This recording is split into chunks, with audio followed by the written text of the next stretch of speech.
نحمدہ و نصلی علی رسول الکریم بسم اللہ الرحمن الرحیم۔ آج میں آپ لوگوں سے گفتگو کرنا چاہتا ہوں یقین پہ۔ یقین جو ہمارے عمل کی بنیاد ہے، سارے اعمال ہمارے کسی نہ کسی یقین کی بنیاد پر ہوتے ہیں۔ اعمال تابع ہیں یقین کے۔ جب وہ یقین ہم میں کیسے پیدا ہوتا ہے، کیا کیا وجوہات ہوتی ہیں، اس پر میں گفتگو کروں گا آپ سے۔ اور یقین کن چیزوں پر ہمارا ہونا چاہیے۔ اس کائنات سے اگر یقین ہٹا لیا جائے تو دنیا رہنے کی جگہ نہیں رہے گی۔ اسی کا آپ کہیں اگر کسی سے ملتی ہیں تو آپ کو اپنی سیفٹی کا یقین ہوتا ہے وہاں جانے میں، ورنہ آپ نہیں جائیں۔ اگر کسی کے ہاں آپ کھانا کھا رہی ہیں دعوت میں تو آپ کو یقین ہوتا ہے کہ اس کھانے میں زہر نہیں ملا ہوا ہے۔ اندازہ آپ کیجئے کہ تمام چیزوں کی، ہمارے تمام اعمال کے بنیاد جو ہے وہ یقین ہے۔ سب الحمدللہ مسلمان ہیں، ہمارا سب سے پہلا یقین بنیادی کس پر ہونا چاہیے؟ اللہ پر ہونا چاہیے۔ اچھا، اللہ پر یقین کے لیے ساری بنیادیں موجود ہیں اگر آپ غور کریں۔ اسی کے کائنات میں ہم کیسے کنٹرول ہوتے ہیں، اسی کی بہت سی چیزیں ہماری سمجھ میں نہیں آتی۔ غور کریں تو بہت سی چیزیں واقع ہوتی ہیں جو ہم دیکھتے ہیں، ان کی کوئی لاجک سمجھ میں نہیں آتی۔ بعض دفعہ یہ معلوم ہوتا ہے کہ ہمارے ارادے سے واقع نہیں ہوتی، کوئی اور ارادہ ہے جو کام کر رہا ہے۔ اچھا، بعض چیزوں کے بارے میں ہم شکوک فضول پیدا کرتے ہیں، اور بعض چیزوں کے بارے میں ہم کچھ نہیں کرتے ہیں۔ مثال کے طور پر کسی ڈاکٹر سے جا کے ہم اس کی سرٹیفکیٹ اور ڈپلوما نہیں دیکھتے ہیں، اب وہ پوائزن لکھا ہوا انجیکشن لگا دیتا ہے۔ حالانکہ عقل کی بات ہے، ہم کو چیک کرنا چاہیے کہ وہ ڈاکٹر ہے، وہ پوائزن کے کیا کیا اثرات ہیں، ایسا تو ہم نہیں کرتے ہیں۔ تو ہماری زیادہ تر ہیئر سے پر بنیاد ہے یقین کی۔ اچھا، لیکن ہم بڑے فصیح ہیں مذہب کے بارے میں، یہ عجیب بات ہے۔ ان حضور صلی اللہ علیہ وسلم کا کردار جو ہمارے سامنے ایک ایک ہے، اس پر تو ہم کو شبہ ہوتا ہے یقین کرنے میں، اور کسی ڈاکٹر کے بارے میں ہم کو کوئی دقت نہیں ہوتی۔ کسی بس پر بیٹھ کے پوچھا بھی نہیں کہاں جا رہی ہے، 3 نمبر ہے تو 3 نمبر ہے۔ یہ عجیب ایٹیچیوڈ ہے ہمارا مذہب کے سلسلے میں، جو ہمارے بنیادی یقین کو گڑبڑ کرتا ہے۔ یقین مکمل اللہ تعالیٰ پہ انسان کا ہونا چاہیے۔ اچھا، اس کے طریقے ہی ہیں کہ اس کو پہلے سوچیے، ذرا غور کیجیے۔ قرآن میں بار بار تدبر کی تاکید ہے۔ کہ تدبر کیا ہے؟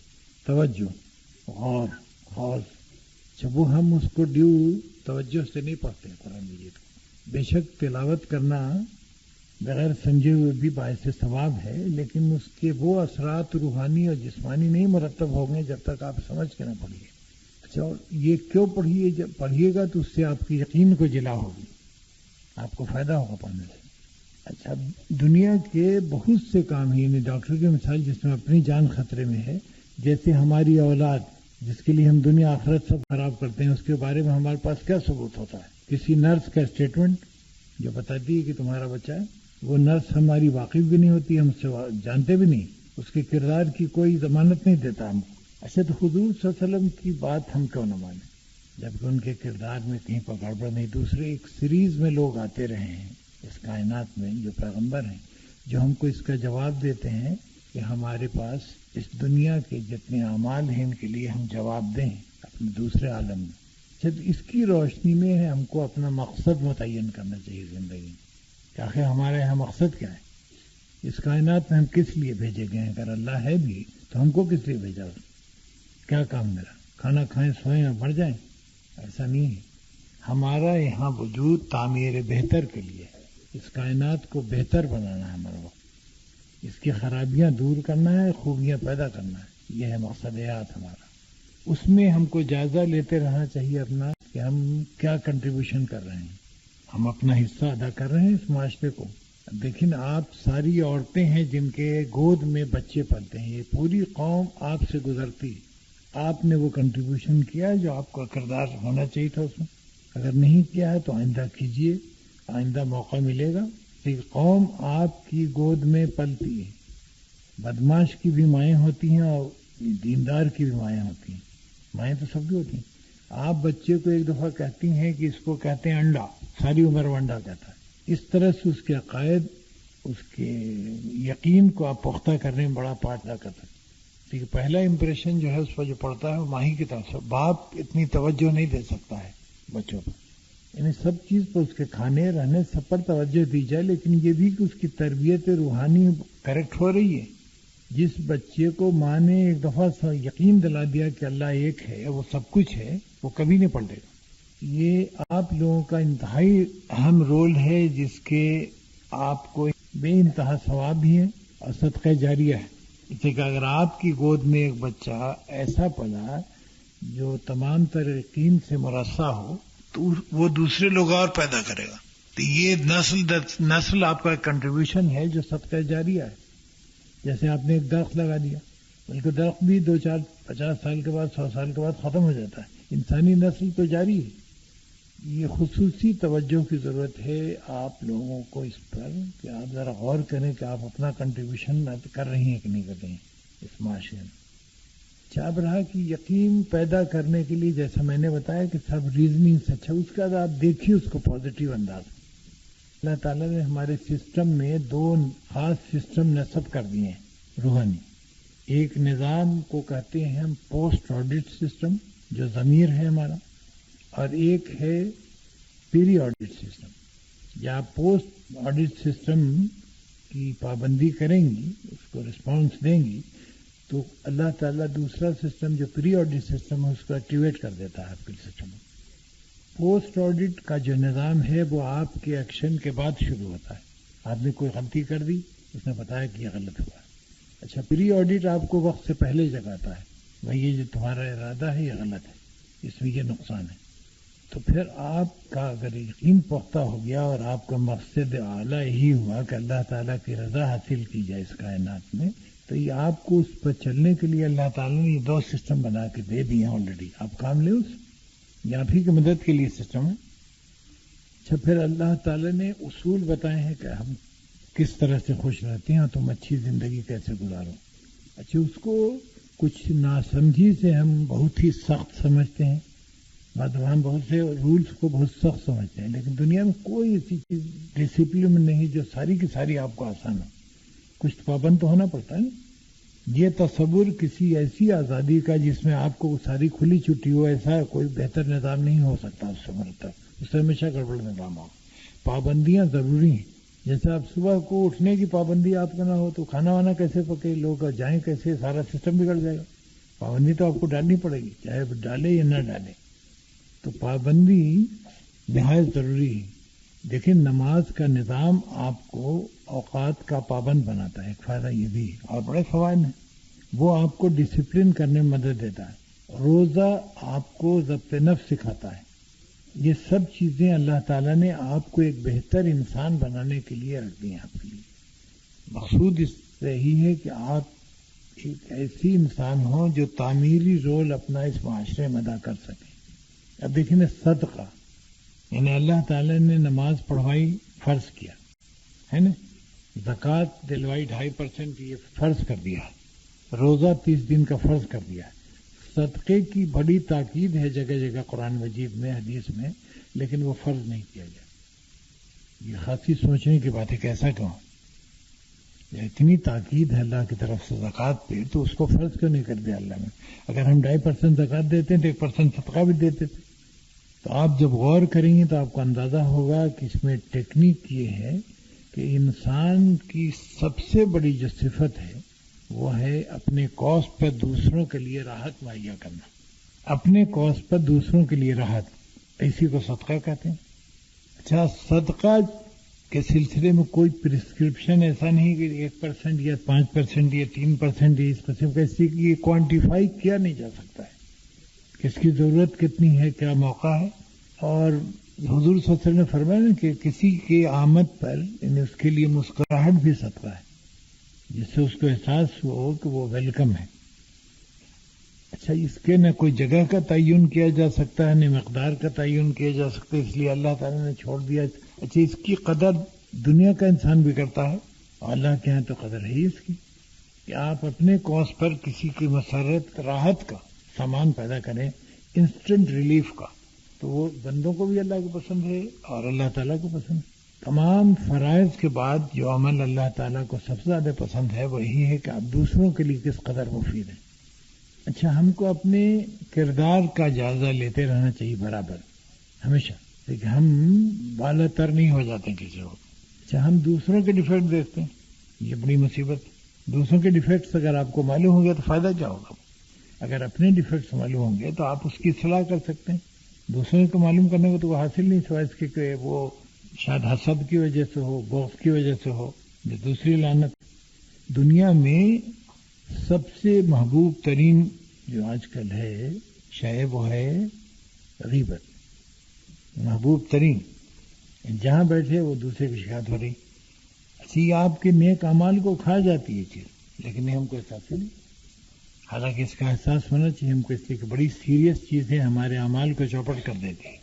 اس کا حاصل کسی شکل میں کچھ نہیں. کسی کو اس کے اعمال نامے میرے اعمال چلے جاتے ہیں.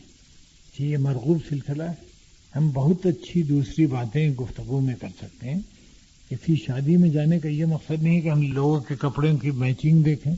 حاصل اس کا اگر کسی کی میچنگ ٹھیک نہیں ہے تو آپ نے اس سے تذکرہ بھی نہیں کیا، لیکن غیبت کرنے کے لیے وہ ہے بات. ان کے چلنے میں آواز آتی تھی کھٹ کھٹ. اچھا آتی تو کیا بات ہوئی، آپ کو کیا تکلیف؟ لیکن نہیں، ہم کو کوئی نہ کوئی عیب نکالنا ہے. یہ بڑا غلط ایٹیچیوڈ ہے لائف.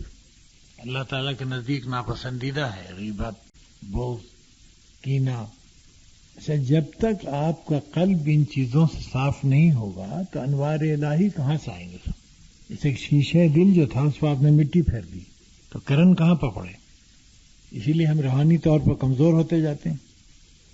اچھا ہم دوسروں کو جو ظلم کرتے ہیں اس قسم کے، وہ اگر میرے ساتھ کوئی کرے تو بہت ناراض ہوتے ہیں.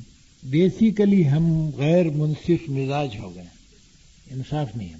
اور کسی شعبے سے دنیا کے یعنی معاشرتی شعبے سے جب انصاف ختم ہو جائے تو سوسائٹی رہنے کے قابل نہیں رہتی.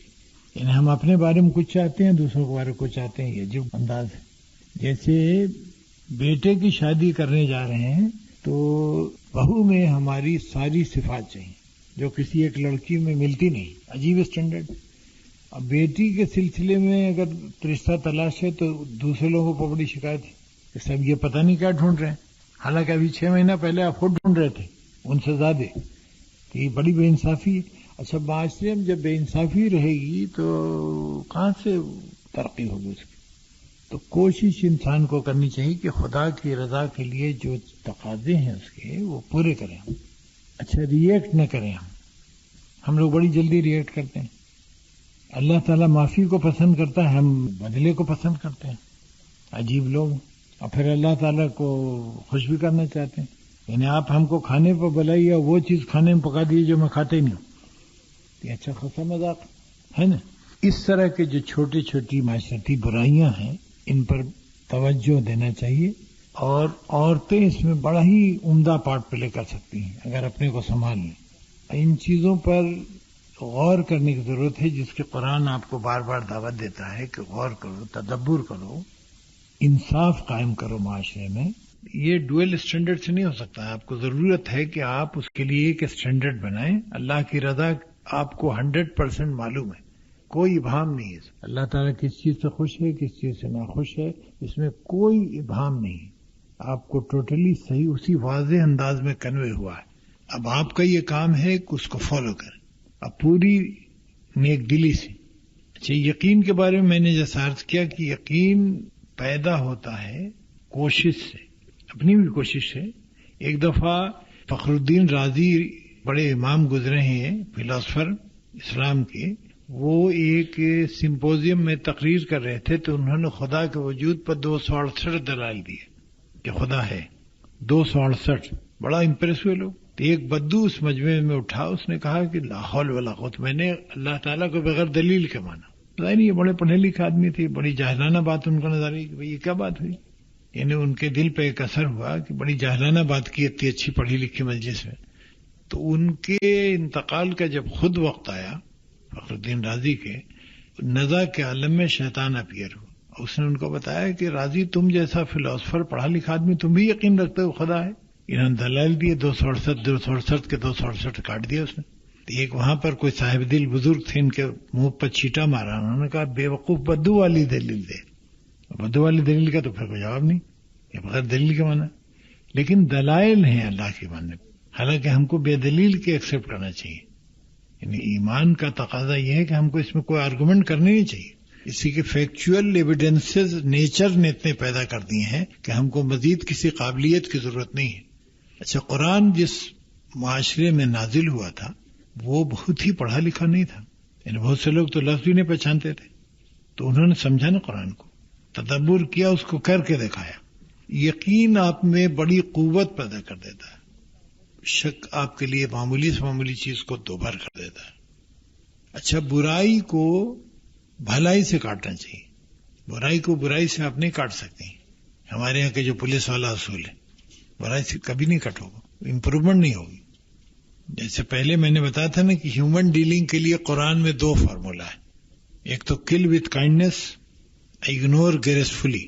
جب جہالت سے آپ کا گزر ہو تو اگنور کیجیے گریسفلی، کنڈیمنگ انداز میں نہیں، ورنہ وہ ری ایکشن پیدا کرے گا. اور ہمیشہ برائی کو بھلائی سے بدلیے. تھوڑی سی پیشنس کی ضرورت ہے. اچھا، you have to pay the cost of it.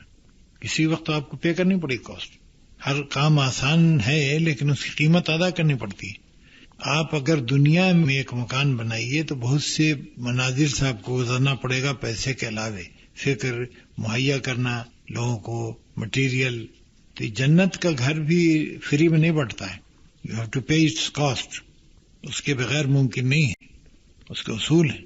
اسی کہ سب سے پہلے آپ کو اس کا مزاج سمجھنا پڑے گا جس کو آپ خوش کرنا چاہتی ہیں، چاہتا کیا ہو. تو سب سے پہلے اسٹڈی اللہ ہے کیا چاہتا ہے، وہ ہم سے کیا توقعات ہیں اس کی. اور آپ اندازہ لگائیں گے آپ لوگ کہ وہ اللہ تعالیٰ کا باقاعدہ اصول ہے، ایک سسٹم ہے جس پہ یہ نظام چل رہا ہے، کھیل تماشا نہیں ہے.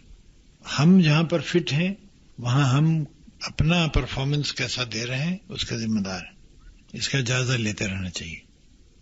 اچھا، پیشنس نہایت ضروری ہے تبلیغ کے لیے، ایک اچھی زندگی کے لیے. ایک صاحب نے ایک آم کا درخت لگایا ہوا تھا. 1 مہینے کے بعد ایک صاحب آئے، انہوں نے کہا بھائی بڑا اچھا درخت تھا، وہ کیا ہوا آم کا؟ تو ان کا بھائی وہ جل گیا. ان کا کیسے جل گیا؟ کہنے لگے ہم کو معلوم ہوا تھا کہ آم 5 سال میں پھل دیتا ہے، تو میں نے 4 سال کا درخت لا کے لگا دیا تھا، وہ سوکھ گیا. تو جلدی جو ہم کرتے ہیں بعض چیزوں کے سلسلے میں، وہ بھی ہمارے ٹاسک کو اور ڈیفیکلٹ کر دیتا ہے. ہم کو پیشنس سے کام لینا چاہیے. جیسے اللہ تعالیٰ سے دعا کرنے کے بعد بعض دفعہ مایوس ہو جاتے ہیں، حالانکہ اللہ تعالیٰ سے مایوس ہونے کی ضرورت نہیں. بعض دفعہ مصلحت اللہ تعالیٰ کے دعا کے قبول کرنے کے کچھ آداب ہیں جن کو ہم کو فالو کرنا پڑے گا. دوسرے، اللہ تعالیٰ نے قبول کرنے کے طریقے رکھے ہیں. بعض چیزیں آپ کے لیے فوری طور پر مفید ہیں تو انسٹنٹ ریلیف مل جاتا ہے آپ کو. بعض چیزیں اللہ تعالیٰ کی مصلحت میں ہے کہ آپ بھول رہے ہیں، بعد میں آپ کو چاہیے تو بعد میں دیتا ہے. بعض کو آپ کے آخرت کے لیے رکھ چھوڑتا ہے. اللہ تعالیٰ کبھی دعا رد نہیں کرتا ہے اگر آپ صاحب ایمان ہیں. اچھا، پھر اللہ تعالیٰ سے ہمارا تعلق جو ہے اس کی 3 اقسام ہیں. ایک وہ تعلق ہے جو کریٹر کا اپنے کریچر سے ہوتا ہے، ہم اس کی مخلوق ہیں، وہ ہمارا خالق ہے. دوسرا تعلق ہمارا ہے جہاں ہم تجدید ایمان کرتے ہیں. وہ اللہ تعالیٰ کی دنیا میں ازل میں تو ہم وعدہ کر کے آئے تھے کہ وہاں جا کے سب ٹھیک ٹھاک کریں گے. یہاں کی پھر ہم تجدید کرتے ہیں کہ ہم نے یہاں کے حالات دیکھے ہیں، اللہ تعالیٰ ہم اپنے وعدے پر قائم ہیں.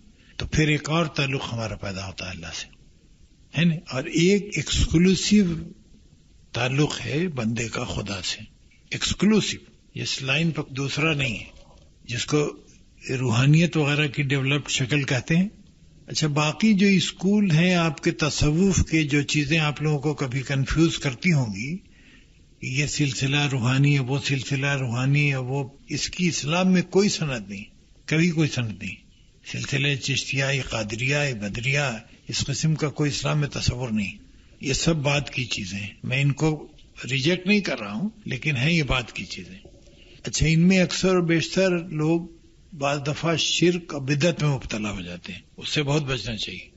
اسے کہ دیکھیں نا، آپ کے سارے اعمال 1 منٹ میں چوپٹ ہو جائیں گے اگر آپ نے شرک کر دیا تو. آپ کی ساری عمر کی کمائی 1 سیکنڈ میں ضائع ہو جائے گی. اسے کہ شرک ایسا گناہ ہے جو اللہ معاف نہیں کرے گا. بالکل کلیئر ہے، واضح.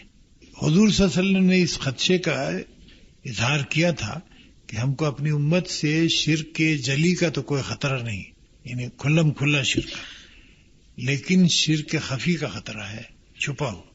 جیسے آپ نے سوچا کہ فلاں مزار شریف پر جائیں گے تو ہمارے یہاں بچہ پیدا ہوگا، یہ شرک ہے کلیئر. جیسے کہ آپ نے وہ صفت دوسری جگہ دیکھنے کی کوشش کی ہے جو صرف اللہ کے ایکسکلوسیو ہے. اللہ کے علاوہ کوئی اولاد نہیں دے سکتا. کوئی چیز جو اللہ کے لیے ایکسکلوسیو ہے، دیکھیے ہم اللہ تعالیٰ کو ریپرزینٹ کرتے ہیں، نائب ہیں نا اللہ تعالیٰ کے. اچھا، جہاں آپ نے اس کی چیزوں میں کسی کو شریک کیا، اس کے ایگزسٹنس کو چیلنج کیا، پھر ساری آفت آئی. اللہ تعالیٰ اگر پکڑ لیتے تو خیریت ہے، ہماری توبہ کر لیتے ہیں. اللہ تعالیٰ اگر چھوڑ دے تو یہ بڑی بری شکل ہے، جیسے پھر آپ ڈوب جائیں گے، اس میں احساس ہی نہیں ہوگا. ایک صاحبان نے ایک دفعہ لاہور میں ہم سے پوچھا، ایک فاتحہ ہوتا ہے چاول کے لڈو کا رجب کے مہینے میں، پتہ نہیں آپ کو معلوم ہے کہ نہیں معلوم. میٹھا وہ چاول کے آٹے میں بناتے ہیں اور وہ سائے میں کھایا جاتا ہے، یعنی آپ آسمان کے کھلے آسمان کے نیچے نہیں کھا سکتے. تو انہوں نے پوچھا کہ ہاشمی صاحب آپ سے ہماری ملاقات ہوئی ہے کئی دفعہ، تو میں ذرا مشتبہ ہو گئی ہوں اس عمل سے. تو میں نے کہا صاحب آپ ایسا کیوں کرتی ہیں، کوئی مقصد ہوگا؟ کہ نہیں، میری ساس نے کہا تھا کہ اس سے گھر میں خیر و برکت رہتی ہے. ہم نے کہا نہیں، آپ کی ساس نے ایک بات اور کہی تھی. ان کا کیا؟ ہم نے کہا میرا خیال ہے انہوں نے یہ کہا ہوگا کہ اس سے مقصد پورا ہوتا ہے. کوئی جو آپ کے ذہن میں کوئی مقصد ہو وہ اللہ تعالیٰ پورا کر دیتا ہے. اللہ تعالیٰ تو نہیں، لڈو کے تھرو تو نہیں کرتا اللہ تعالیٰ. تو ہم نے کہا صاحب اس میں شرک آ جائے گا. اگر لڈو یہ کام کیا کرے میٹھا، پھر اللہ تعالیٰ کیا ضرورت ہے؟ تو میں نے کہا دیکھیے اس میں تو آپ کا لڈو ٹوٹل فیل ہو گیا. جیسے کہ آپ کی کوئی اولاد نہیں ہے، 22 سال آپ کی شادی کو ہو گئے ہیں، اب 22 سال سے آپ کر رہی ہیں کم از کم، تو بچہ تو نہیں ہوا، اس کا مطلب اس میں لڈو فیل ہو گیا. فیل ہو گیا. تو ہم نے کہا آپ ایک شرک میں مبتلا ہوئی ہیں، اس کا حاصل بھی کچھ نہیں ہوا. اچھا، بعض جگہ بادام اٹھانے کی رسم ہے، یہ ساری چیزیں شرک و بدعت کلیئر. اچھا، بالکل فلیٹلی ریفیوز کر دیں ان چیزوں میں پارٹیسپیٹ کرنے، اسی کی اللہ تعالیٰ کے خلاف شرک ہے. یا فلاں کام ہم کر دیں تو ایسا ہو جائے گا، 11ویں تاریخ کو فلاں کام کر دیں. کہاں ہے بھائی؟ اب دیکھیں نا، ہمارے جو سب سے بڑے مشہور پیر ہیں حضرت شیخ عبد القادر جیلانی رحمۃ اللہ علیہ، ان کی ایک کتاب ہے فتح ربانی، کس قدر وحید گزرے. انہوں نے آج تک کبھی ایک آدمی سے بیعت نہیں لی اور سارا الزام ان پر تھوپ دیا. اچھا، طرح طرح کی سٹوریز مشہور ہیں ان کے بارے میں. اب ایک سٹوری یہ مشہور ہے کہ جس کا واقعے سے کوئی تعلق نہیں ہے، کہ وہ ایک دفعہ ایک دریا کے کنارے سے گزر رہے تھے تو ایک عورت کو دیکھا کہ بہت زیادہ قطار رو رہی ہے، 50-60 سال کی. تو انہوں نے پوچھا بی بی کیا مسئلہ ہے؟ تو ان کا میاں ہمارے بیٹے کی بارات اس میں ڈوب گئی، تو غیانی آ گئی تھی تو ڈوب گئے سر. تو انہوں نے اشارہ کیا تو پوری بارات باہر آ گئی.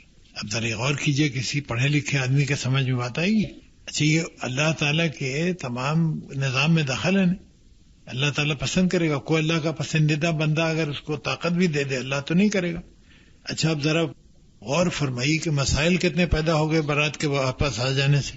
ان کے بیویوں کی شادی ہو چکی، جائیداد بڑھ گئی، ان کا تو حشر ہو جائے گا. جو زندہ ہوئے وہ مر جائیں گے بیچارے. اچھا، ایسی چیزیں ہمارے یہاں یقین میں، اور یہ سب سن کے ہم بڑا امپریس ہوتے ہیں، حالانکہ کہیں کوئی واقعہ ایسا نہیں ہوا تھا. آپ ان کے لیکچرز پڑھیے، میں بتا رہا ہوں، بہت ہی موحد آدمی تھے، روحانی علوم کے ماہر تھے، بڑا تقویٰ تھا ان میں، توحید سے کبھی نہیں ہٹے. توحید سے ہٹ کے آدمی کہیں کا نہیں رہتا ہے. دیکھیں نا، حضور صلی اللہ علیہ وسلم کو اگر ہم نعوذ باللہ خدا کا درجہ دے دیں تو کفر ہو گیا.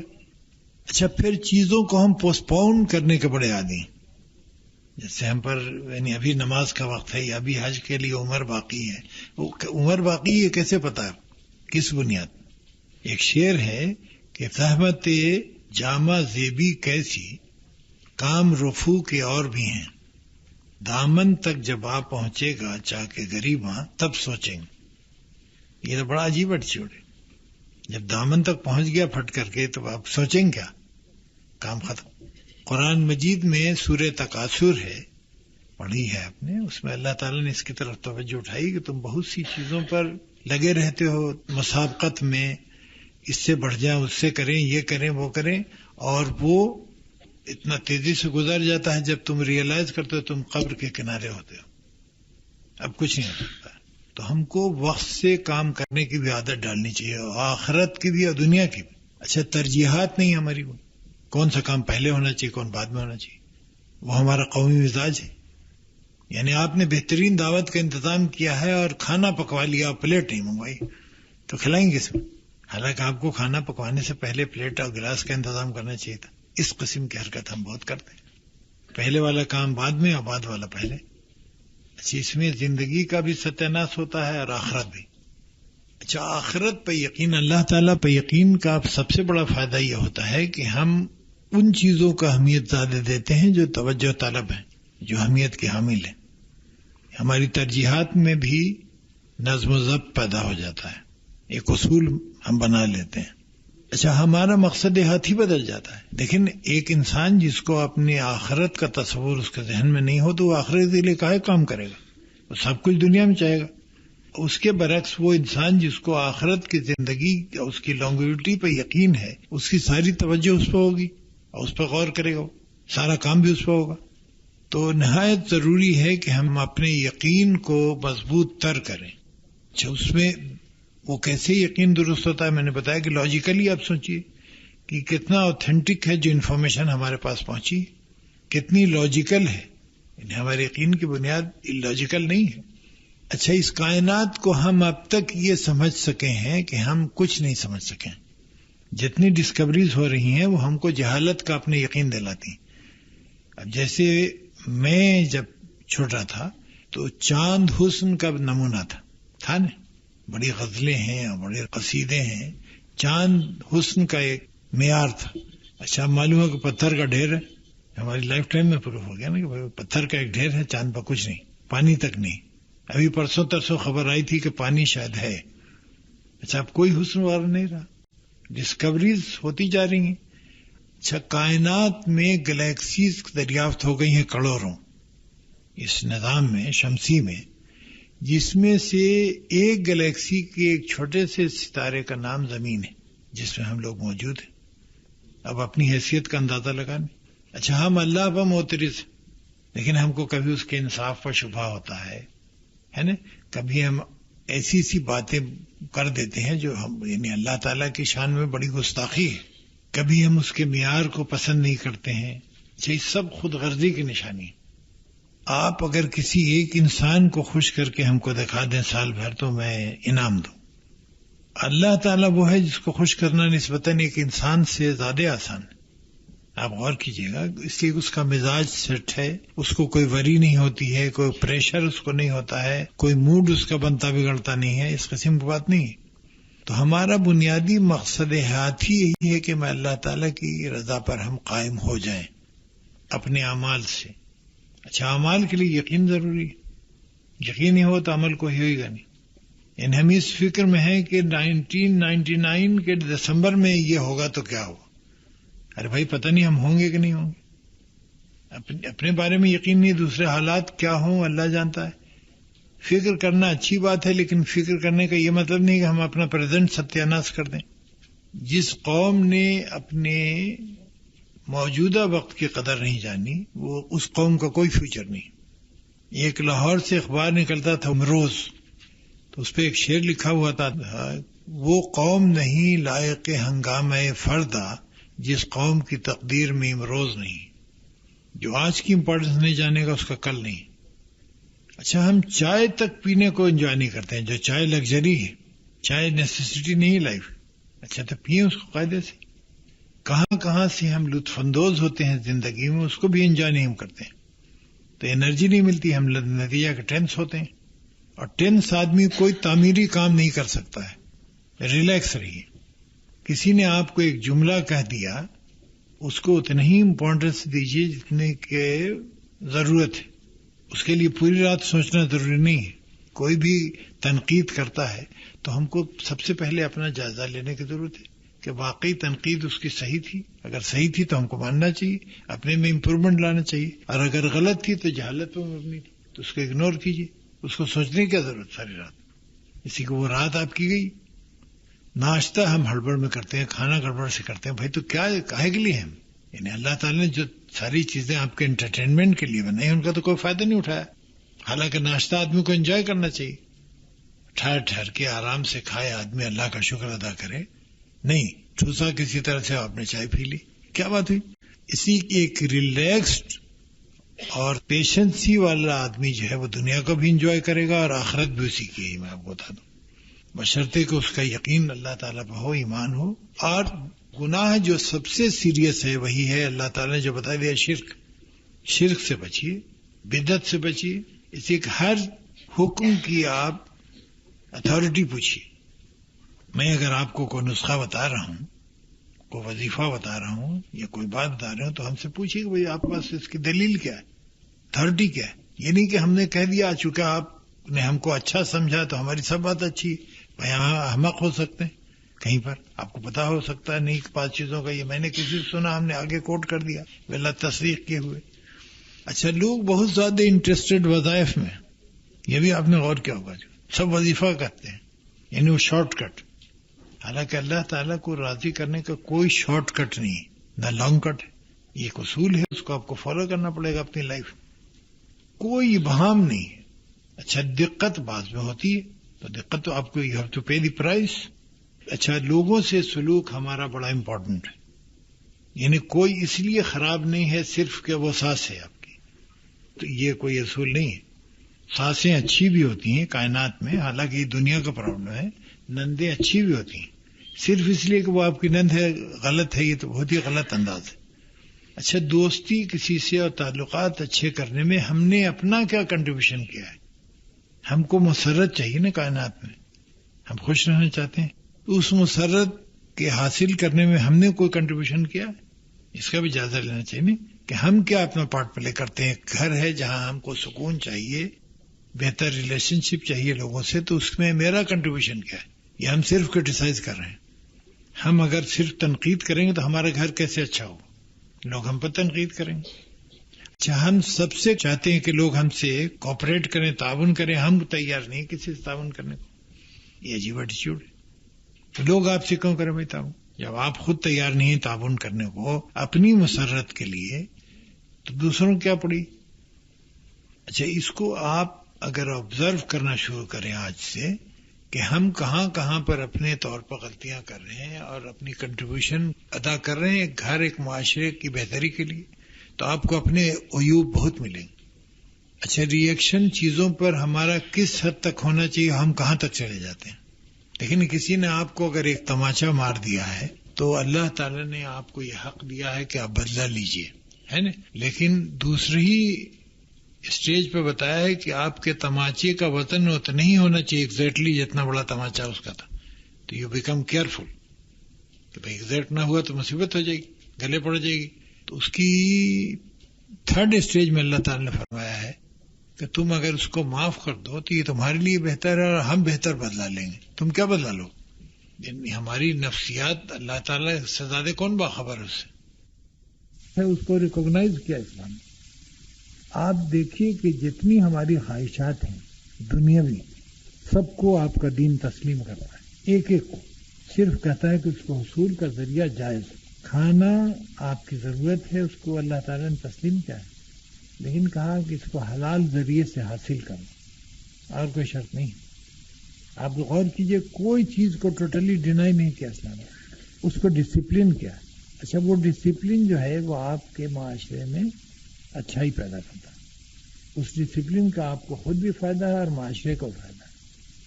تو ہم اپنے طور پر کوشش کریں کہ ہم معاشرے میں ایک اچھے کنٹریبیوٹر ہوں، ہمارا ایک حصہ ہو، اس کو بہتر بنانا. یہی ہماری تعمیر یعنی مقصد ہے یار. اللہ تعالیٰ نے بھیجے ہی ہم کو اس لیے کہ تعمیر بہتر کریں.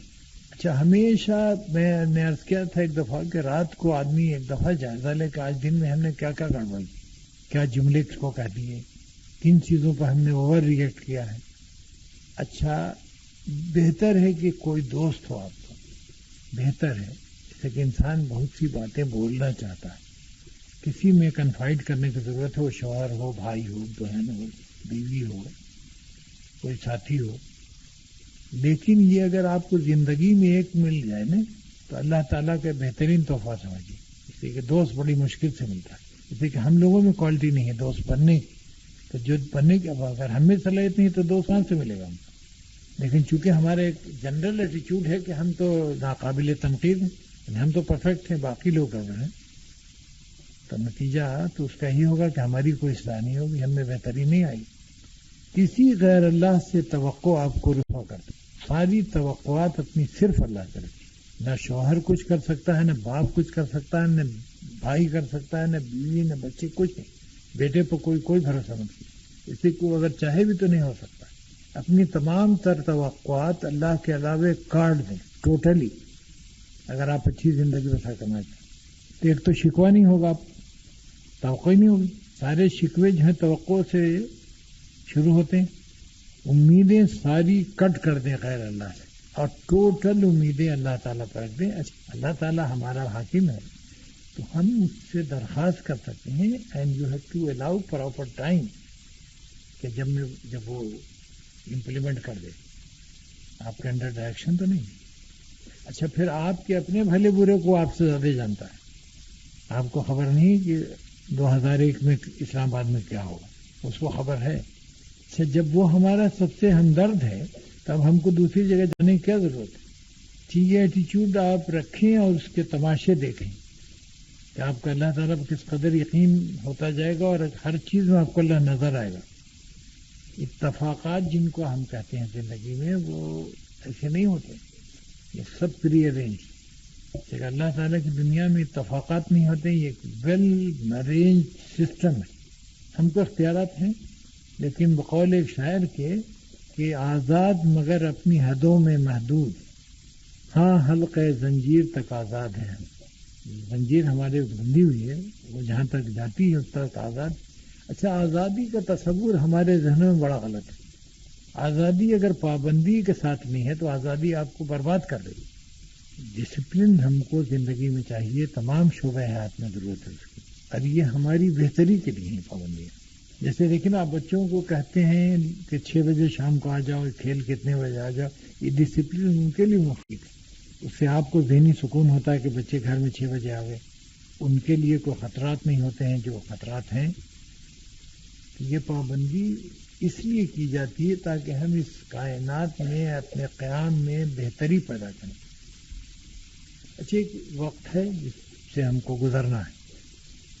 اچھا اللہ تعالیٰ اس نے بالکل واضح کر دیا ہے کہ آپ کو امتحان ہال میں بھیجا جائے گا. یہ دنیا تفریح گاہ نہیں ہے. آپ کو ایک وقت مقرر تک وہاں اپنا کام کرنا ہے، واپس آ جانا ہے. آپ کو وہاں جج کیا جائے گا کہ پاس ہو گئی یا فیل ہو گئی یا کس گریڈ میں پاس کیا آپ نے. A grade, B grade, C grade, D grade. اب بی گریڈ ہوگا تو داخلہ نہیں ملے گا جلدی. اب یہ آپ کا اپنا کام. اچھا امتحان ہال میں کمفرٹ کا تصور بیوقوفی ہے. امتحان حل تو امتحان ہوتا. اچھا اگر آپ پرچہ حل کرنے کی پوزیشن میں تو امتحان بڑا آسان ہے، نہیں تو مشکل.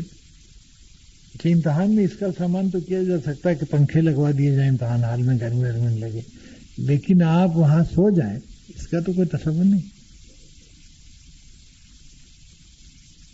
اچھا دنیا میں جو ہمارے اصول ہیں اس سے کچھ بہت مختلف اللہ میاں کے اصول نہیں ہیں.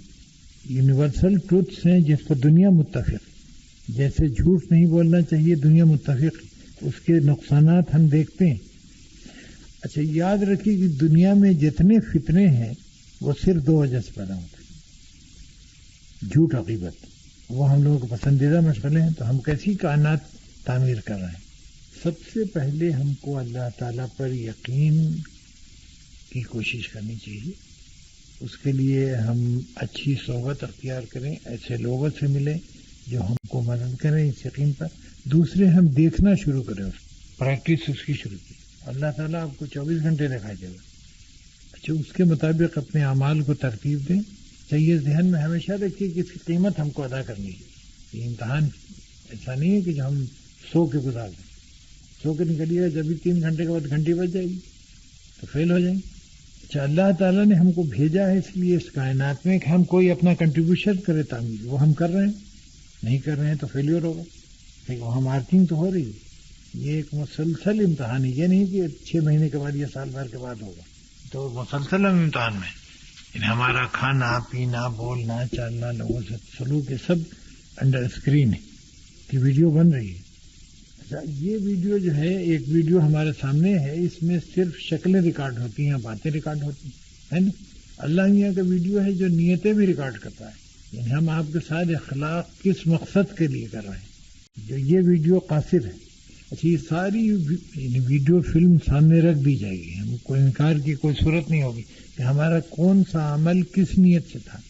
یعنی جو مسجد ہم نے بنائی تھی وہ الیکشن میں ووٹ لینے کے لیے بنائی تھی کہ محلے والے ووٹ دیں، یا اللہ کے لیے بنائی تھی؟ مسجد کا عمل تو یکساں ہوتا ہے، باہر سے کیا معلوم ہو. تو اگر ہم نے ووٹ کے لیے کیا تھا تو ووٹ مل گیا تو دنیا میں اس کا بدلہ تو مل گیا، لیکن اللہ کے یہاں کچھ نہیں. اگر یہاں نہیں ووٹ بھی نہیں ملے تو دونوں جگہ ستیاناش ہوا.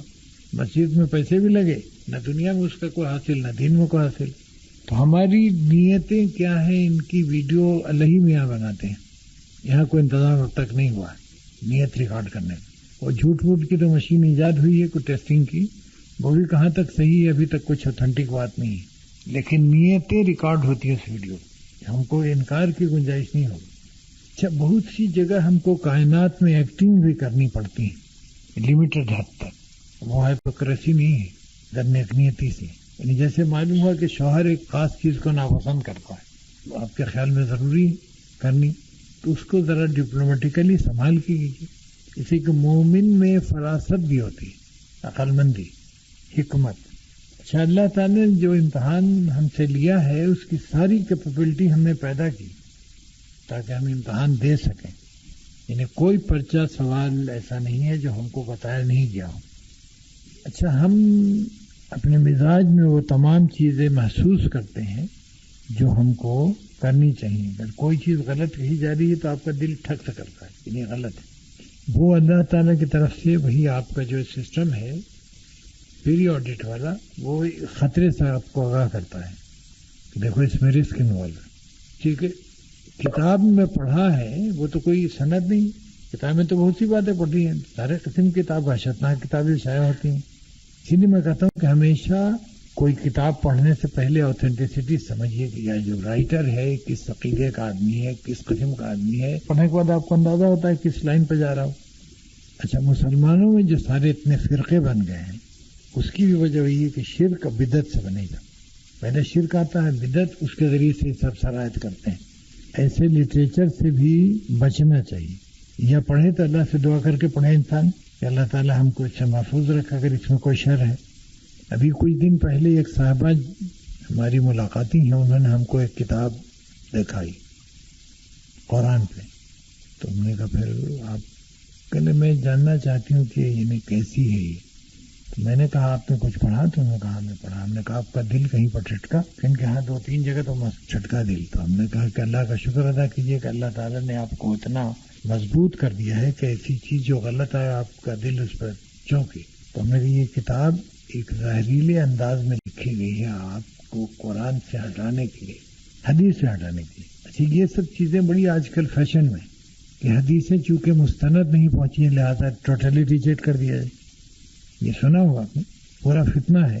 حالانکہ ذرا آپ غور کیجئے کہ قرآن مجید کعبے کی چھت پہ اللہ تعالیٰ نازل کر سکتا تھا بڑا ڈرامٹک انداز میں. یہ لوگوں اٹھا لو تمہاری ہدایت کی کتاب ہم نے کعبے کی چھت پر ڈال دی. ایسا کیوں نہیں کرنا؟ بڑا زور کا تماشا ہوتا، شاید عربی مسلمان ہو جاتے غالباً، لیکن اللہ تعالیٰ نے وہ طریقہ مناسب نہیں سمجھا. تو وہ رول حضور صلی اللہ علیہ وسلم کو دیا گیا ہے جو قرآن سے اکیلے اللہ تعالیٰ نے مناسب نہیں سمجھا. اچھا یہ تمام لکھ کے نہیں آیا قرآن مجید کہ کوئی ورق آتا تھا حضور صلی اللہ علیہ وسلم کے پاس. یہ بذریعہ وہی آیا ہے جو صرف پیغمبر میں ہوتی ہے، یعنی ہمارے پاس محسوس کرنے کا ذریعہ بھی نہیں. اچھا تو کس چیز کو کیسے کہا ہے، کس اسٹائل میں کہا اللہ تعالیٰ نے، وہ ہم کو کنوے کون کرے؟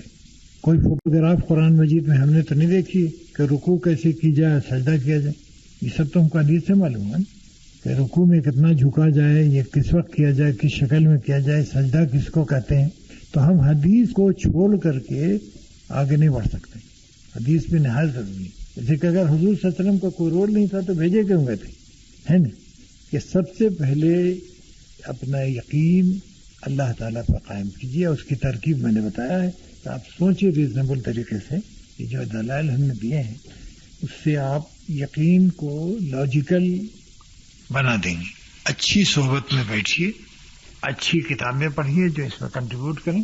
جیسے شیخ عبد القادر جیلانی کا فتح ربانی پڑھیے، ذرا ہائی فائی ہے وہ، مگر کسی سے سنیے. ایک دم سے امام غزالی کو نہ شروع کر دیجیے جو ہمارے لیول ہی سے باہر ہوتا ہے. جیسے کہ اسٹیج میں وہ کہتے ہیں کہ کھانا آنے کی ضرورت ہی نہیں، تو آج کے ہمارے آدمی کی سمجھ بات نہیں آتی کہ ایسا کیسے ہو سکتا ہے کہ کھانا نہ کھایا ہے. وہ ٹھیک کہہ رہے ہیں لیکن وہ ایک خاص اسٹیج ہے، تو وہ جنرل کنزمپشن کی چیز نہیں. اچھا، ان کے لیکچرز میں یہ بڑی خوبی ہے شیخ عبد القادر جیلانی رحمۃ اللہ علیہ کے، کہ بڑا پریکٹیکل بھی ہے. اگر آپ سوچیں وہ آپ کو ایک دعوت فکر دیتا ہے. جب بہت سے سوالات کے جواب ہم نہیں نکالتے تو کنفیوز ہوتے ہیں. حالانکہ جوابات ہیں، آپ پڑھے لکھے آدمی سے رجوع کیجیے، وہ آپ کو سمجھائے گا. اچھا، جہاں کوئی ابہام یا شبہ پیدا ہو تو ریفر ٹو دی پرسن جو اس کا جواب دے. گھبرانے کی بات نہیں. ہم کوئی ایک انسان سب کچھ نہیں جانتا ہے. اگر ہم بات چیزیں نہیں جانتے تو کوئی برائی کی بات نہیں. عرب نیوز جدہ میں ایک اخبار ہے، آپ نے سنا ہوگا، وہ ایک مذہبی کالم شائع کرتا ہے فرائیڈے کو. تو اس نے اب پرنٹ کر کے ان چیزوں کو اردو انگریزی میں یہاں بھیجنا شروع کیا ہے پاکستان میں. اچھا، قرآن کو آرگنائز کر کے سبجیکٹ وائز بھی شائع کیا لوگوں نے. ایسی کئی کتابیں آئی ہیں، لیکن ابھی ایک بڑی ریسنٹلی بہت ہی والومس کتاب آئی. ہم لوگ جو قرآن پر عبور نہیں رکھتے ہیں جانتے ہیں کہ ایسا ہے، لیکن اگر کو پوچھے کہاں پہ ہے تو ہم کو پتہ نہیں. تو وہ لائبریریز وغیرہ میں تو ضرور ہونی چاہیے. تو بچیے شرک سے اور بدعت سے اور بچائیے لوگوں کو. بچنا صرف کام نہیں ہے، بچانا بھی کام ہے، محبت سے. اب دیکھیں نا، آپ جائیے بری امام کے یہاں بیٹا مانگنے کو تو بھائی تو شرک ہے کلیئر. بہت بڑے بزرگ ہیں، اس سے کوئی فرق نہیں پڑتا. اور شرک ہو گیا تو آپ کی تہجد سب جہنم رسید ہو گئی. لیکن اللہ میاں کو کسی تہجد کی ضرورت نہیں. آپ اللہ کی محتاج ہیں، اللہ تعالیٰ محتاج نہیں. اور کوئی نہ کسی کو دے سکتا ہے، نہ کوئی لے سکتا ہے، نہ کوئی آپ کو ضرر پہنچا سکتا ہے، نہ فائدہ. اس پر پختہ رہیے اور ساری امیدیں آرزویں غیر اللہ سے منقطع کر دیں. یو آر ان پیس. آپ اس معاشرے کو بہتر بنانے میں اپنا رول ادا کریں. پوچھیں لوگوں سے سوالات، ضرورت جو ہو تو گھبرائیں نہیں. تو یہ تصور ہی غلط ہے کہ ہم سب جانتے ہیں. ہم سب نہیں جان سکتے. اس میں ایک سوال ہے کہ اپنی خامیاں معلوم کرنے کا کیا طریقہ ہے، اپنے آپ کو فوری ری ایکشن سے کیسے روکا جائے. دیکھیے، ایک بات ایمانداری، اپنے ساتھ انصاف کریں تو اپنی خامیاں آپ کو نظر آ جائیں. Be honest to yourself. ہم سب اپنی خامیاں جانتے ہیں، جھوٹ بولتے ہیں. ہم کو احساس ہوتا ہے کہ ہم غلط کہاں ہیں، لیکن وہی پیریوڈ نظام ہم کو بتاتا ہے، لیکن ہم دبا دیتے ہیں. اچھا، فوری ری ایکشن سے کیسے روکا جائے؟ دوسرا سوال ہے. فوری ری ایکشن سے اس طرح روکا جائے کہ سب سے پہلے دیکھا جائے کہ اللہ تعالیٰ پسند اس کو نہیں کرتا. دنیا کے تمام ماہر نفسیات اس پر متفق ہیں کہ فوری ری ایکشن مضر ہوتا ہے. اچھا، میں کہتا ہوں صرف 3 منٹ رک جائے گا آپ ری ایکشن، آپ کو کنٹرول ہو جائے گا. ضروری ہے فوری ری ایکشن میں کہ آپ اوور ری ایکٹ کریں گے اور آپ کے ذمہ آ جائے گی مصیبت. یہ آپ نے جیسے ابھی بتایا کہ مزاروں پر جانا اور مردوں سے دعا کرنا، یہ طلب کرنا شرک ہے، اس بات کی تو سمجھ آ گئی. لیکن یہ بتائیں کہ مزار پر جا کر اللہ تعالیٰ سے دعا مانگنا کیسا ہے؟ کیونکہ کہا جاتا ہے مزاروں پر اللہ تعالیٰ کی رحمت برس رہی ہوتی ہے، وہاں جا کر مانگنے سے ہو سکتا ہے کہ اللہ کی رحمت آپ کی طرف متوجہ ہو جائے. دیکھیے، مزار پر جانے کا ثواب ہے، یہ معلوم ہے آپ کو. مزار پر جانے کے خلاف نہیں بات کر رہا ہوں. مزار پر جانا اس لیے آپ کے لیے باعث ثواب ہے کہ آپ کو وہاں عبرت ہوتی ہے کہ آپ کا بھی ایک دن نہیں ہے شہر ہونا. اچھا، آپ کو اللہ تعالیٰ موقع دیتا ہے کہ آپ ان کے لیے دعائیں مغفرت کرتی ہیں. یہ 2 باعث ثواب ہیں. اچھا، باقی رہا کہ وہاں جا کے مانگنے میں یہ مسئلہ ہے کہ ہو سکتا ہے کہ اللہ کی رحمت آپ کی طرف متوجہ ہو جائے. ایسی کوئی سند موجود نہیں کہ کس مزار پر رحمت کی بارش ہو رہی. کوئی گزٹ نوٹیفیکیشن ایسا نہیں ہے. حضور صلی اللہ علیہ وسلم کے مزار کے بارے میں ہم جانتے ہیں، انبیاء کے مزار کے بارے میں. لیکن میں اللہ تعالیٰ کے یہاں کیا مقام رکھتا ہوں اس کا آپ کو علم نہیں. یا آپ کا کیا مقام، ممکن آپ ہم سے بہتر ہوں. اس کے بارے میں کوئی گزٹ نوٹیفیکیشن جو ایشو ہوتا ہے وہ ہمارے تک پہنچتا نہیں کہ ہم فیصلہ کیسے کر سکتے ہیں. اچھا، اب یہ اس کے علاوہ ایک سوال اس پر اور لوگ کرتے ہیں کہ صاحب ہم ان سے سفارش کروانے جاتے ہیں. تو آپ ذرا غور کیجئے کہ سفارش کروانے جا رہے ہیں تو ہم کس سے سفارش کروانے ہیں؟ صاحب بازار کو ہم اومنی پریزنٹ مانتے ہیں، یعنی وہ ہم کچھ سے ڈائریکٹ سن رہے ہیں. اگر ہمارے یہ تصور ہے تو کفر ہے. اسے کہ اللہ کے علاوہ کوئی اومنی پریزنٹ نہیں ہے. اللہ تعالیٰ براہ راست سنتا ہے. کسی مزار میں آپ براہ راست بات نہیں پہنچا سکتی. You have to go through Allah. تو دیکھیں نا، میں آپ سے کہوں کہ آپ اپنے گھر جائیے تو اپنی والدہ سے کہیے گا کہ ہمارے لیے فلاں کام کرنے کو آپ کو کہہ دیں، تو آپ ہنسیں گے نہیں کہ پاگل انسان جو تو ہم ہی سے بات کر رہا ہے، ہم ہی کو کام کرنا ہے، کہ والدہ سفارش کیسے کروا رہا وہ بھی ہم سے. تو اللہ تعالیٰ ہنسے گا تو ضرور کہ عجیب احمق ہے آدمی، ان لاجیکل. باقی مزار پہ جائیے. انگوٹھیاں پہننا کسی نفع کی وجہ سے کہ اس کا اثر اچھا ہوگا تو کیا یہ بھی شرک میں آ جائے گا؟ بالکل آ جائے گا. دیکھیں نا، پتھر کے اثرات صرف جسمانی ہیں، یہ پروف ہوا ہے. اب وہ بھی اس شکل میں کہ جب کہ یہ دیکھیں میری ایک انگوٹھی ہے، یہ پیچھے سے ہولو، اگر یہ ادھر سے بند ہے تو اس کے جسمانی اثرات کوئی نہیں. اچھا، یہ میں جو پہنے ہوا ہوں یہ نیلم ہے، جس کی بڑی داستانیں آپ نے سنی ہوں. یوں ہو جاتا ویسا کچھ نہیں ہوتا، کوئی تبدیلی ہماری زندگی میں نہیں آئی. میں نے اسی لیے پہنا، اور وہ بھی بہت افیکٹو نیلن سیلون کا ہی. یعنی آج سے کئی سال پہلے گورنمنٹ اس کو بیچتی تھی $500 کا. یہ بھی شرک ہے، اس وجہ سے اگر پہنا جائے بالکل کلیئر. شرک میں بالکل کلیئر بچیے، ذرا بھی شبہ ہو تو گول کیجیے. Does the level of one's belief decreases or increases with time and experience? دیکھیے، کوئی چیز اس کائنات میں پرماننٹ نہیں ہے، کانسٹنٹ نہیں ہے، یہ بدلتی رہتی ہے. اس میں ڈیکریز بھی ہوتا ہے، انکریز بھی ہوتا ہے آپ کے اپنے ایٹیچیوڈ سے. آپ کو جیسے جیسے تک خیال ہوگا کہ آپ کچھ نہیں جانتی ہیں تو آپ میں تعلیم بڑھے گی، اور جہاں آپ کو خیال ہو گیا کہ آپ بہت کچھ جانتی ہیں تو پروگریس رک جاتی ہے. آپ کے لیکچر سے محسوس ہوتا ہے کہ گویا شرک نفسیاتی مرض ہے. نفسیاتی مرض کہہ کے جان چھڑا لیں ہم تو الگ بات ہے، ہم خود اس کا سبب بنتے ہیں. مرض کی وجہ سے پھر معافی کی ٹوٹل گنجائش ہو جائے گی. مرضی ہے تو ایک آدمی کیا کرے، ایسا نہیں ہے. ہمارے ارادے کو اس میں دخل ہے، ہم ذمہ دار ہیں. The 3 types of relations which you have mentioned with Allah, how can we, or rather what should we do to reach the 3rd level? ایک لیول تو بتایا تھا نا آپ کو کہ ہمارا مخلوق اور خالق کا رشتہ ہے. دوسرا میں نے بتایا تھا کہ میرا ایمان لانے کے بعد ہے. اور تیسرا بتایا تھا کہ بہت ہی ایکسکلوسیو ہے، ذاتی. وہ اس طرح سے اچیو ہو سکتا ہے کہ آپ اپنا کمیونیکیشن شروع کر دیجئے اللہ سے. You start talking to him and he will start talking to you. لیکن اب وہ توقع نہ کرے کہ اللہ میں یہاں آ جائے گا کھڑا ہو کے بولے گا، بلکہ آپ کے دماغ میں بعض راؤ آئیں گی جو آپ کو بتا دیں گی. اس کی پریکٹس کرنی ہوگی. حضرت شیخ عبد القادر جیلانی کے ختم 11ویں کے پیچھے کیا دلیل؟ کوئی دلیل نہیں. انہوں نے خود اپنی زندگی میں کبھی کیا تھا. اور 11ویں تاریخ کو 11 روپے کا 11 لڈو آنا چاہیے. یہ سب کہیں ہوتا ہے. ٹوٹل وحشت. شرک کیسے شروع ہوا؟ دیکھیے، انسان سب سے پہلے جب اس کو ہوش آیا نا تو وہ ہر چیز میں انسان کی فطرت ہے کہ وہ اپنے کریٹر کو تلاش کرتا ہے. فطرت میں ڈال دیا اللہ نے. تو اس نے پہلے دیکھا کہ چاند طلوع ہوا، اس سے روشنی ہوئی تو اس کو سمجھنے لگا خدا. تو کسی کو سانپ نے کاٹ لیا تو ان کا یہ ضرر پہنچاتا، اس میں بھی خدائیت ہوگی. اس قسم کی وحشت میں پڑا.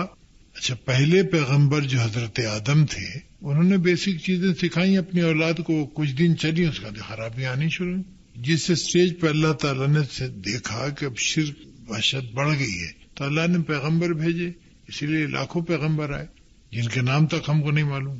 ہر زمانے میں آئے، تقریباً ساری دنیا میں آئے. تو شرک تو وہیں شروع ہوا ہے. جب اللہ سے آدمی ہٹے گا تو شرک تو یہ جائے گا. اگر ایک اللہ پر اس کا ایمان رہے گا تو شرک نہیں ہوگا. اس سے کوئی ضرورت ہی نہیں. کائے کو سوچے گا وہ.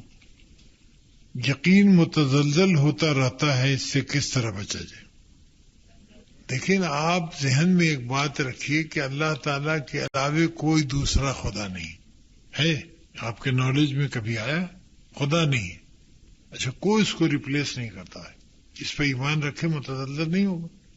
یہ ہم تصور کر لیتے ہیں کہ اللہ میں سے میرے تعلقات ہیں تو ایسا کیوں کیا اس نے. حضور صلی اللہ علیہ وسلم سے کوئی تعلقات خراب تھے اللہ میاں کے؟ نعوذ باللہ. جو جنگ خندق ہوئی، غزوہ بدر ہوا، تعلقات خراب ہونے کی تو دلیل نہیں ہے، بلکہ امتحانات سخت ہوتے ہیں اللہ کے قریب تر بندوں کے. تو یقین اس بات پہ رکھیے کبھی متزلزل نہیں ہو. اچھا، اس کا you will C Allah working. آپ اگر دیکھنا چاہیے، میں نے پچھلی دفعہ ایک واقعہ سنایا تھا اپنا کہ کسی نے پوچھا تھا کہ اللہ تعالیٰ کو کیسے ہم دیکھتے ہیں. میں نے کہا آپ بھی دیکھیے. میں کیسے دیکھتا ہوں بتاؤں ایک واقعہ کہ 32 سال ہو گئے ہم کو، جو میری عمر کا تقریباً آدھا حصہ ہے، کہ ہم نے اپنی پرسنل ضرورت کا کوئی سامان خریدنے کی نوبت نہیں ہے اب تک. 32 سال از اے لانگ پیریڈ. میں چپل پہنتا ہوں، جوتے پہنتا ہوں، بنیان پہنتا ہوں، ٹائی لگاتا ہوں، موزے لیتا ہوں، قمیص، پتلون. یہ کیسے ارینج ہوتا ہے؟ میں تو اللہ میاں کو روز دیکھتا ہوں.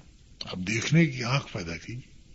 آپ صبح کو جیسا میں نے بتایا تھا، آپ دیکھیے کہ آپ آج جو اٹھی ہیں ناشتے کے لیے، یہ آپ کے پاس میں تھا؟ آپ مر بھی تو سکتی تھیں رات کو.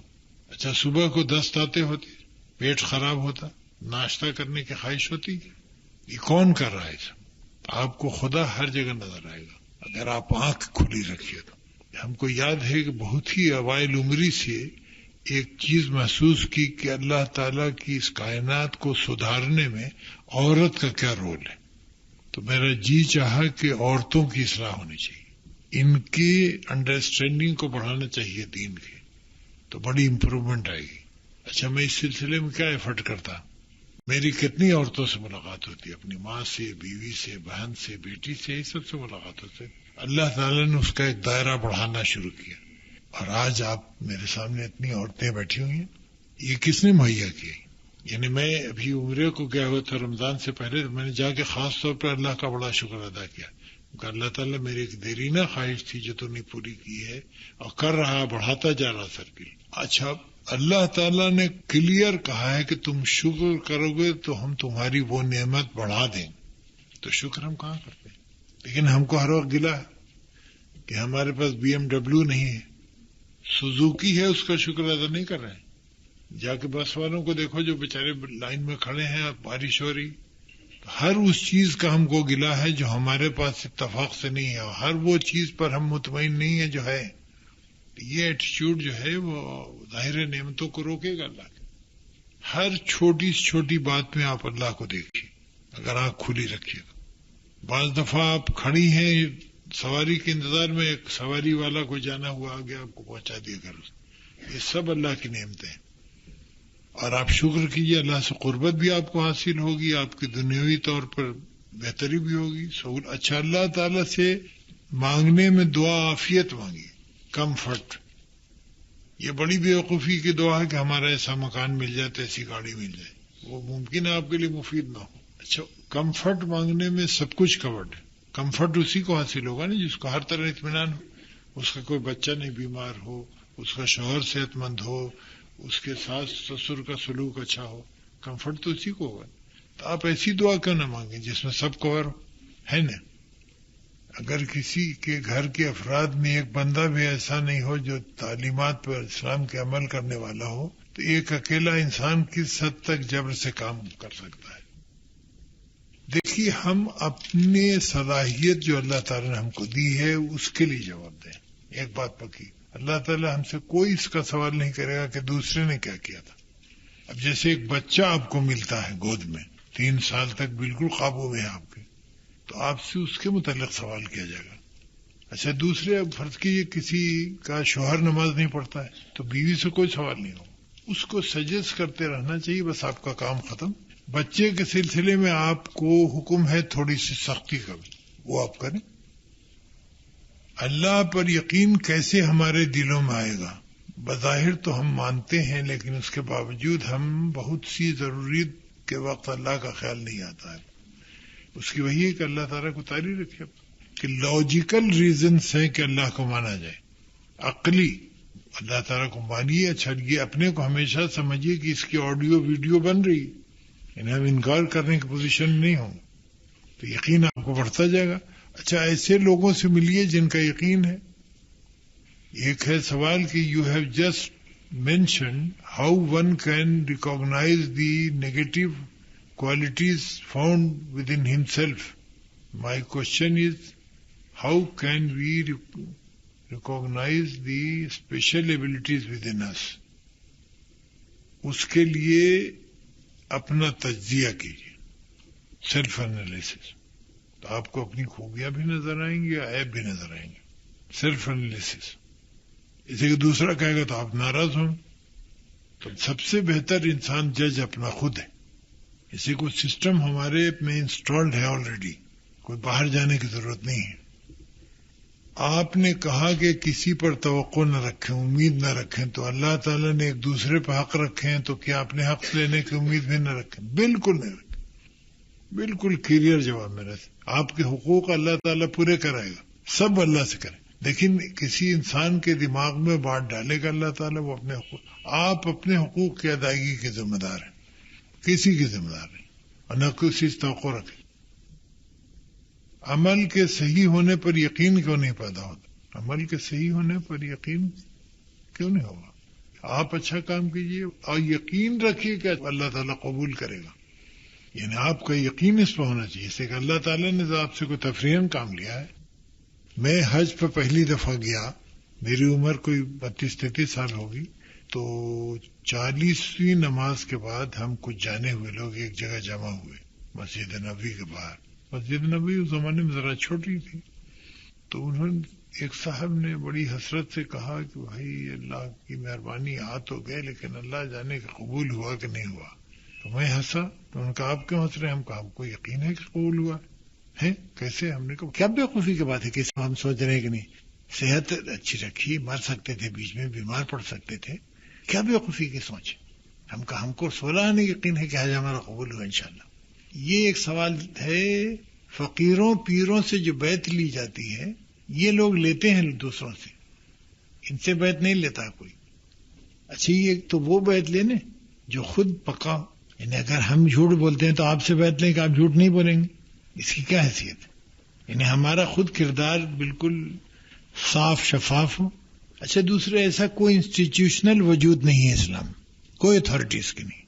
ہمارے ہاں جو رائج ہو تو بالکل اغویات ہے اکثر و بیشتر، اسی کا آپ کو اللہ سے دور کر دیتے ہیں لوگ. استقامت کے لیے کوئی طریقہ بتا دیں. پڑھتے ہیں، سنتے ہیں، چند روز عمل کرتے ہیں، استقامت نہیں ہوتی. کوشش کی.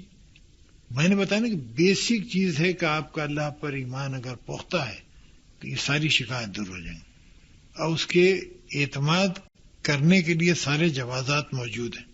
پھر آپ کے عمل سارے درست ہو جائیں گے، ایک طرف ہو جائیں گے نا بھائی کہ اللہ کس چیز سے خوش ہے اور کس سے ناراض ہے. ہمیں کائنات میں بہت سے مقام پر حد میں رہ کر ایکٹنگ کرنا پڑتی ہے، اس کی وضاحت کرنا. دیکھیں نا، جیسے میرا جی نہیں چاہ رہا ہے، موڈ نہیں ہے، یا کوئی عمل ہماری آپ کی کسی نند کا برا ہے نا. اچھا وہ اپنے بال بچوں کے ساتھ آئی ہیں تو ایکٹنگ کیجیے، وہ یعنی ان کو امپریشن یہ دیجیے کہ یو آر آل رائٹ، اس میں کوئی حرج نہیں. اسی کی ایکٹنگ جو ہے وہ بہتری کے لیے، آپ کی ریلیشن شپ امپروو کر رہی ہے. میں یہ نہیں کہتا ہوں کہ حدود سارے اسلامی پار کر دیے، بھائی اس میں اسلام کہاں انوالو ہے؟ اخلاق کرنے کو اسلام کرتا ہے، بہتر کرتا ہے، تو وہی ایٹیچیوڈ ہے آپ کا. بادام اٹھانے میں کیا شرک بتاتے ہیں، اس کو ہم نے شرک نہیں بدعت کہا تھا، اس لیے کہ ہر اس فعل کو بدعت کہتے ہیں کہ جس کے بارے میں حضور صلی اللہ علیہ وسلم کی کوئی کلیئر ہدایت نہ ہو، بغرض ثواب وہ کی جائے. بغرض ثواب ہوائی جہاز پہ چڑھنا نہیں منع ہے، لیکن اگر کوئی ثواب کی کوئی نئی ترکیب آپ ایجاد کیجیے گا تو وہ بدعت میں آ جائے گی. چاہے آپ یہ ایجاد کر دیں کہ کھڑے ہو کے ایک پیر کھڑا کر کے سورہ فاتحہ 41 دفعہ پڑھی جائے، یہ بدعت. اچھا اب رہا کہ یہ بادام جو اٹھایا جاتا ہے یہ اس لیے اٹھایا جاتا ہے کہ ہماری مراد پوری ہو. اچھا تو حضور صلی اللہ علیہ وسلم ہم کو سکھانے کے آئے تھے، یہ نہیں کہ ہمارا مقصد ہاتھ پورا ہو. تو بادام کا تو کوئی قصہ نہیں، حالانکہ مدینے میں بادام ہوتے تھے، ضرورت سمجھتے تو بتاتے. یہ طریقہ کس نے بتایا؟ اور اللہ تعالیٰ سے کس کا کنٹیکٹ؟ اگر کوئی آدمی کلیم کرے کہ اس پہ وحی آتی ہے تو میں غور کروں کہ صحیح دماغ ہے نہیں، لیکن یہ کلیم بھی آپ نہیں کرتے ہیں اور کوٹ کرتے ہیں اللہ میاں کو. اپنے دین میں ہمیں معلوم ہے ہوا کہ آج تک جس بت کو سب سے زیادہ پوجا گیا ہے وہ اپنی نفسانی خواہشات ہیں. تو ہم جتنی بھی کوشش کریں پھر بھی کیسی نہ کریں کسی نہ کسی اسپیکٹ میں ہم اس کی پیروی کرتے ہیں. اس طرح کیا ہم ہر وقت شرک کی جانب نہیں ہوتے ہیں؟ اس سے کیسے بچا جائے؟ دیکھیں ہم انسان ہیں، ہمیں خامیاں وہ تمام ہیں جن کو کور کرنے کے لیے بتایا گیا ہوں، ان سے بچیں. میں نے بتایا نا کوئی انسانی خواہش ایسی نہیں جس کو اللہ تعالیٰ نے تسلیم نہ کیا ہو، لیکن کہا اس کو جائز طریقے سے حاصل کرو. تو ہم کوشش کریں سے ہم سے لغزش ہوگی. حضور صلی اللہ علیہ وسلم نے فرمایا نا ایک دفعہ کہ اگر تم سے لغزش و گناہ نہ ہوتے تو اللہ تعالیٰ دوسری نسل پیدا کرتا تاکہ وہ لغزش کرتی ہے، وہ اس سے توبہ کرتی ہے، اس سے خوش ہوتا ہے، اللہ تعالیٰ خوش ہوتا ہے. اب جیسے میں سمجھتا ہوں کہ لغزش اور گناہ میں بڑا فرق ہے. لغزش انسانیت کا حسن ہے جو ہم سے ہوتی ہے، بالکل معصومانہ انداز میں ہو جاتی ہے، اور گناہ وہ ہے جس میں ہم اڑ جاتے ہیں، ہم جسٹیفائی کرتے ہیں کہ ہم کریکٹ ہیں، اس کو ہم گناہ کرتے ہیں. اللہ تعالی نے توبہ کا دروازہ کھول کر کے ہمارے لیے بڑی عافیت کی صورت پیدا کی ہے، تو گھبرانے کی ضرورت نہیں، ہم بار بار توبہ کریں. ارادہ اس وقت پکا ہو کہ اب نہیں کریں گے، باقی ہو جائے تو کوئی بات نہیں. اتنا بڑا امتحان ہے زندگی، تو ہم اس میں چھوٹی چھوٹی چیزوں کو انجوائے کیسے کر سکتے ہیں، یہ بھی ایک سوال ہے. حضور صلی اللہ علیہ وسلم سے بڑا امتحان تو ہمارا نہیں ہے. 93 ٹائمز اگر میں غلط نہیں ہوں تو حضور صلی اللہ علیہ وسلم کو ہتھیار بند ہو کے مدینہ منورہ میں سیلف ڈیفنس کے لیے نکلنا پڑا تھا. Hardly 10 years. تو کتنی ٹینس زندگی ہوگی. اچھا وہ بیوی بچوں سے نہیں ملتے تھے. اصل ہم انجوائمنٹ جس کو کہتے ہیں نا، انٹرٹینمنٹ اور انجوائمنٹ، وہ سب غیر شرعی چاہتے ہیں، حالانکہ ہمارے پاس تمام انٹرٹینمنٹ کے سامان موجود ہیں. جیسا میں نے ذکر کیا تھا، ایک 6 مہینے کا بچہ جو ذرا سا غوٹ غوٹ کرتا ہے، اس کو چکائیے تو ہنستا ہے، وہ بڑا انٹرٹینمنٹ ہے. ایک ماں جو ساری رات اس کے لیے جاگتی ہے، بخار تھا یا کھانسی تھی، وہ صبح کو اس کے ہنسنے سے خوش ہو جاتی ہے. اس سے بڑا انٹرٹینمنٹ اس کے لیے کوئی نہیں. تو انٹرٹینمنٹ بھی ہم غلط انداز میں چاہتے ہیں. انٹرٹینمنٹ کی جائز صورتیں بہت موجود ہیں. وہ کون سی بات ہے جو اکثر بیشتر کامن نہیں، جو ہمارے پاس اویلیبل ہے؟ تو ہم اپنے ماحول میں تازگی پیدا کرنے کے لیے اپنی طبیعت میں طنز و مزاح پیدا کریں. اپنے بیوی بچوں سے ہم انٹرٹینمنٹ باہر کیوں تلاش کرتے ہیں جبکہ حدود اللہ آپ کراس کر رہے ہیں. لیکن آپ کو گھر میں صوفہ 10 سال سے پسند ہے، اچانک آپ کو ناپسند ہو جاتا ہے، وہی صوفہ ہے، تو یہ تو آپ کے اپنے دماغ کا خلل ہے. صوفے کا تو کوئی قصور نہیں. اچھا، انٹرٹین کرنے کے لیے آپ کو اپنا فریم آف مائنڈ درست رکھنا ہوگا. قرآنی آیات پر مشتمل تعویذ پہننا شرک ہے یا نہیں؟ شرک تو نہیں ہے، لیکن یہ قرآن اس کام کے لیے نازل نہیں ہوا تھا. نہ تو حضور صلی اللہ علیہ وسلم سب سے پہلے تعویذ پہنواتے، لیکن حضور صلی اللہ علیہ وسلم میں کبھی کوئی بات ایسی نہیں. قرآن مجید پورا لوکٹ میں ملتا ہے. اچھا وہ لوگ بیمار بھی پڑتے ہیں، ان پر مصیبتیں بھی آتی ہیں، مرتے بھی ہیں. قرآن مجید نے ایسا کوئی ٹھیکہ نہیں رکھا. قرآن ایک عمل کی کتاب ہے، آپ اس پر عمل کیجیے، اس کے فوائد آپ کو دنیا آخرت میں ملیں گے. یہ نہیں، اس کا مقصد ہی نہیں تھا کہ گلے میں لوگ پہنے. باقی رہا کہ لوگ اصرار کرتے ہیں. میرے پاس بھی بہت سے لوگ آتے ہیں، میں پوچھتا ہوں کہ حضور صلی اللہ علیہ وسلم نے کسی ایک آدمی کو دنیا میں تعویذ دیا تھا؟ اگر دیا تھا تو میں بھی دے دوں. کوئی ایک واقعہ بیان کر دیں، کسی کو نہیں تعویذ. باقی دعا میں کر سکتا ہوں، میں آپ کے لیے دعا کروں گا انشاءاللہ.